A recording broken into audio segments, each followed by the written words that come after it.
Well, joining us now, a very special guest, Virendra Sharma, Member of Parliament and Chair of the All-Party Parliamentary Group on India in the United Kingdom. Thank you very much, Mr. Sharma, for being with us.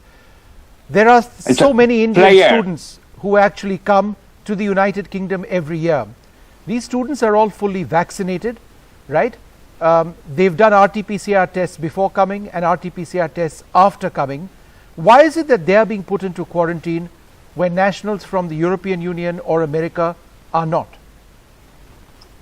First, thank you very much for raising this very important issue affecting many young people, mainly the students in Britain.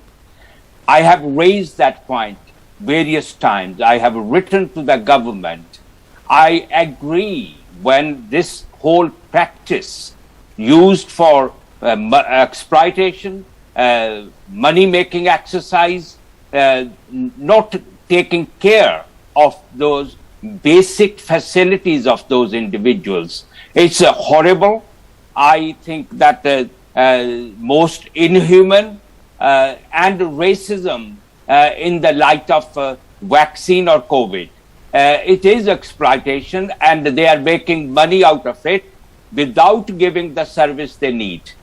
And as you have yourself raised, those two students who has experienced now, they have raised it, the poor service, the way they are treated like criminals and not given the support they need. And most inhuman practice in Britain, and we will carry on fighting against that and raising it at the appropriate place. Mr. Sharma, do you welcome the fact that there are efforts being made now in India to at least partially fund these Indian students, who are otherwise paying £1,750? That's what this program is actually introducing. That there are individuals who are chipping in and who will pay that £1,750. It depends on case to case. But do you welcome the move?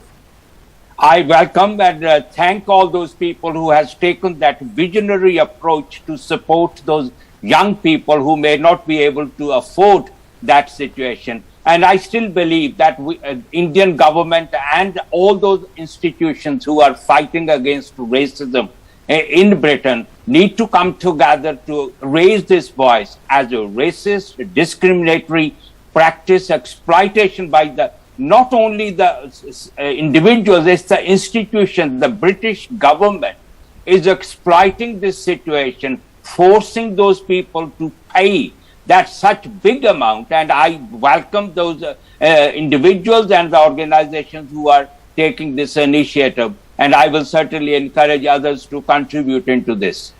Mr. Sharma, final question to you. Are you at all optimistic about the rules changing? I don't trust, I must say that publicly, I do not trust and believe the present government of Britain have any visionary approach and have any common sense approach in this matter. And I do not believe that in the very near future, there will be any changes into the practice. Mr. Sharma, would you agree that, ultimately if red, amber and green are just colors, at the end of the day, if a person is RT-PCR negative not once but multiple times and fully vaccinated, whichever vaccine that they have, as long as it's WHO approved, right? Or it's likely to be WHO approved, or it is approved in a country, for example, as large as India, then they should be allowed. I agree. I have raised it in the past, both in the parliament, and I have also written. I do not understand that how when they leave India, they are positive, they are negative. When they in the plane, they are checked and tested, they are negative. When they arrive at the airport, they are negative. So 3 places at the moment are proved negative. Then still they have the 2 vaccinations. But I do not understand the logic behind it. But unfortunately, the government has taken that lead, and we are raising the objections, but the government is not listening. I must say that. The government is not listening on this point. All right, so, well, I think a lot of the students who are watching this program need spokespersons like you who speak for their interests. because the United Could Kingdom I- gains a great deal from India Yeah. and other countries Yeah. in the world. The amount Yeah. that Indian students pay for an undergraduate and a postgraduate degree is many times what a student in the United Kingdom pays. And for them to be treated in this manner, it seems really strange. I fully agree with that, and I will encourage everybody to write to member of parliament, write to the government, write the articles, go to the media, wherever it is possible. I would love to receive any correspondence from anywhere in the UK so that I can take that as an evidence to raise it with the government and with the parliament. Mr. It Sharma, needs would to you be take collected.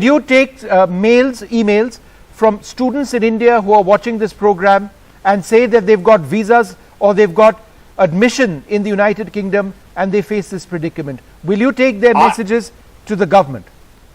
I will welcome anybody in India, in Britain, in Europe who is going through this situation to write to me, and I will take that on board to make sure that proper representation is done in Britain to highlight their plight in the government level and other institutions. All right, and sir, we will connect with you after this program is over, find out how students can actually write to you, and if you carry their message forward, I'm sure many would be very, very grateful to you. Thank you, sir, very much for being with us.